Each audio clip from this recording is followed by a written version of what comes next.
Welcome to Samba Samba. Enjoy the video. You start by securing a safe workspace and power. Disconnect the negative battery terminal and plug in a battery maintainer if needed. You'll inspect the exterior and undercarriage for structural rust, fluid leaks, and missing fasteners to prioritize tasks. Once done, set small repair bins for bolts and take photos for reference.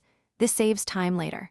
Make sure to list parts needed and order common items now so you can keep momentum without pauses. You tackle mechanical reliability next.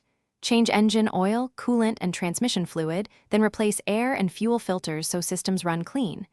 You'll inspect belts and hoses, replace any with cracks, and swap spark plugs to restore smooth idle.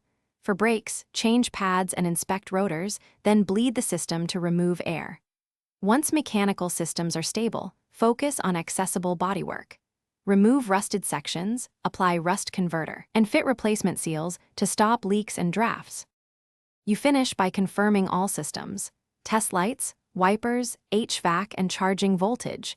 Set tire pressures and do a brief road test at low speed to feel steering and brakes. You'll clean and reassemble interior trim, reseal windows, and apply paint touch-ups for protection. If something fails, start troubleshooting with process of elimination. Check fuses, then swap a known good component to isolate the issue. This method quickly identifies the root cause without unnecessary parts. Thanks for watching. Consider subscribing if we helped you.